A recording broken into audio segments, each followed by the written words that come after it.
Hello friends, તમારું સ્વાગત છે મારા કિચનમાં। તો ઠંડીની સિઝનમાં ગરમા ગરમ લીલા વટાણાના સ્ટફ પરાઠા બનાવીશું। બહુ સોફ્ટ એવા બનશે, ખાવામાં બહુ ટેસ્ટી બનશે અને બાળકોથી લઈ મોટા બધા જ માંગીને ખાશે। તો ચાલો બનાવીએ। તો એના માટે મેં અહીંયા 2 કપ જેટલું ગરમ પાણી કરવા માટે મૂકી દીધું છે। 1 ટીસ્પૂન જેટલું મીઠું ઉમેરી દઈશું અને 2 કપ જેટલા ફ્રેશ વટાણા ઉમેરી દઈશું અને એકદમ સારી રીતે આપણે બાફી લઈશું। તો એ બફાય ત્યાં સુધી આપણે બીજી પ્રોસેસ કરી લઈશું। તો ઠેચા બનાવીશું। તો મેં અહીંયા અડધો કપ જેટલી સિંગદાણા આ રીતે તવામાં શેકીશું। તો બ્રાઉન જેવું ડિઝાઇન આવે ત્યાં સુધી આપણે શેકી લઈશું। તો મેં અહીંયા સિંગદાણા શેકી લીધા। હવે 5 થી 6 લીલા મરચાં એટલે મીડિયમ સાઇઝના આપણે તીખા હોય એવા લેવાના। 1 ટીસ્પૂન જેટલું તેલ ઉમેરી એકદમ સારી રીતે આપણે શેકી લઈશું, ફ્રાય કરી લઈશું। તો બાળકો ખાવાના હોય તો તીખા હોય એવા મરચાં નહીં લેવાના। તો મેં અહીંયા થોડા મીડિયમ સાઇઝની તીખા વેરાયટી ના આવે એ લીધા છે। 15 થી 16 જેટલી લસણની કળી ઉમેરી દીધી અને સારી રીતે શેકી લઈશું।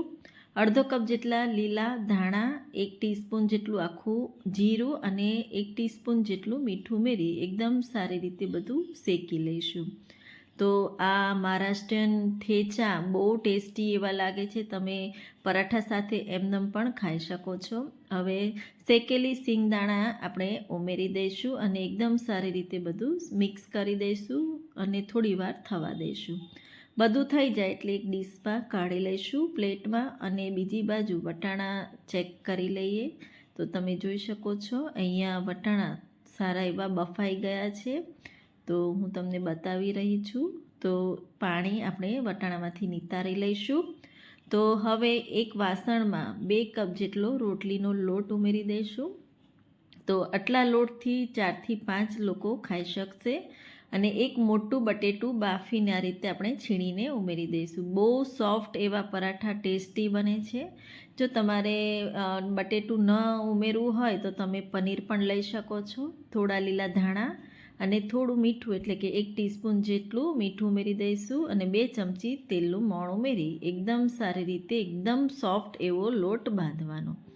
તો હું બધી જ પરાઠાની રેસીપીમાં તમને કહી રહી છું કે પરાઠા તમે બનાવો ત્યારે લોટ તમારે એકદમ સોફ્ટ એવો બાંધવાનો, જેથી પરાઠા ફાટશે પણ નહીં અને બહુ સારા એવા સોફ્ટ બનશે। જો તમારે તીખાશ જોઈતી હોય તો તમે અહીંયા ચીલી ફ્લેક્સ પણ લોટમાં ઉમેરી શકો છો। 1 ટીસ્પૂન જેટલું તેલ ઉમેરી એકદમ સારી રીતે આ રીતે મસળી લઈશું। ઢાંકીને સાઈડમાં મૂકી દઈશું ત્યાં સુધી આપણે ઠેચા બનાવી લઈએ।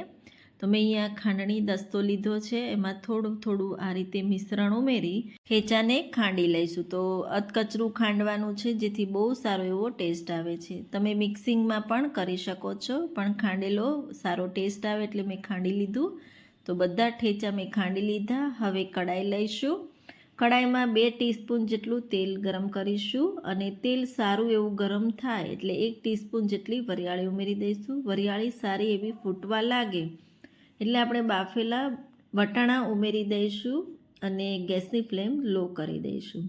એકદમ સારી રીતે આપણે સાતળી લઈશું। તો 1 મિનિટ જેવું વટાણાને સાતળીશું।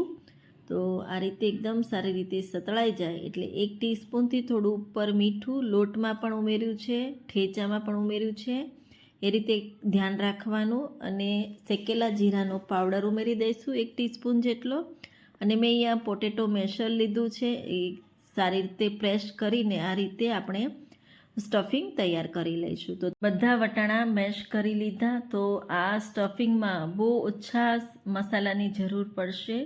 તો એકદમ સિમ્પલ રેસીપી છે, તો જરૂરથી ટ્રાય કરજો। હવે એક બાફેલું બટેટું ઉમેરી દઈશું। તો તમારે અહીંયા ન ઉમેરવું હોય તો તમે સ્કીપ કરી શકો છો, પણ સારો એવો ટેસ્ટ આવે છે। થોડા લીલા ધાણા ઉમેરી દઈશું અને થોડા ઠેચા ઉમેરી દઈશું। જો તીખાશ તમારે જોઈતી હોય તો તમે વધારે પણ લઈ શકો છો। 2 ચમચી જેટલા મેં ઠેચા ઉમેરી દીધા અને બધું એકદમ સારી રીતે મિક્સ કરી દઈશું। તો બહુ મસાલાની જરૂર નહીં પડે, માત્ર 3 થી 4 મસાલામાં જ આ સ્ટફિંગ તૈયાર થઈ જાય છે।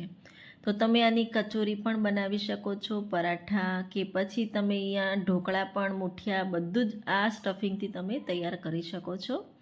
હવે સ્ટફિંગ તૈયાર કરી લીધું. લોટને સારી રીતે મસળી લઈશું. તો એકદમ સોફ્ટ એવો લોટ તમે જોઈ શકો છો. આ રીતનો લોટ તૈયાર કરવાનો અને એક મોટો લુવો લઈશું. કોરા લોટમાં ડસ્ટ કરી લઈશું અને મોટું પરાઠું હોય એવું વણી લઈશું. તો અહીંયા આપણે સ્ક્વેર પરાઠા તૈયાર કરી રહ્યા છીએ. તમે કોઈ પણ શેપમાં પરાઠા બનાવી શકો છો. 2 થી 3 ચમચી જેટલું સ્ટફિંગ ઉમેરી દઈશું અને આ રીતે શેપ આપી દઈશું.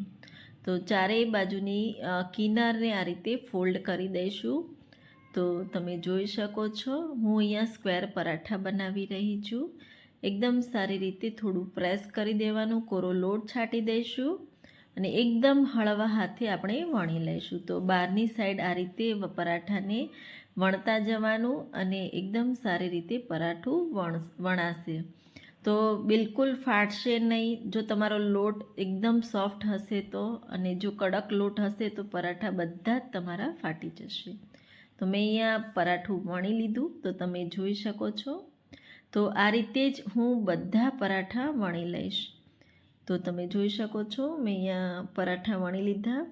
એ જ રીતે હું બીજું પરાઠું પણ વણીને તમને બતાવી દઈશ.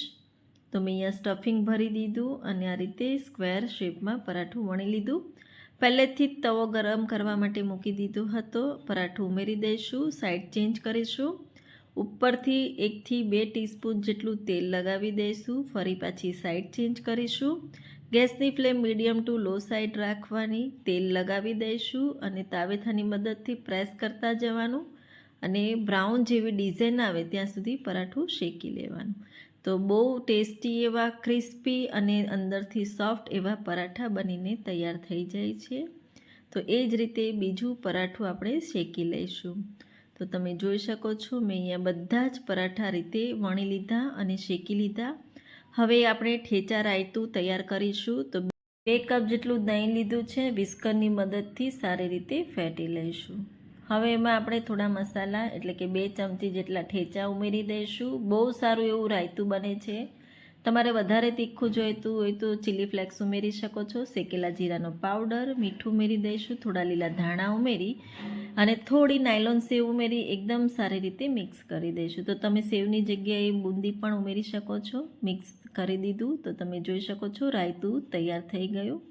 તો ગરમા ગરમ પરાઠાને સર્વ કરીએ તો બાળકોથી લઈ મોટા બધા જ માંગીને ખાશે. ઠંડીની સિઝનમાં વટાણા ખૂબ અવેલેબલ હોય છે. જરૂરથી ટ્રાય કરજો, બધાને બહુ જ ભાવશે. તો તમે જોઈ શકો છો પરાઠા આખા સ્ટફિંગવાળા બનીને તૈયાર થાય છે.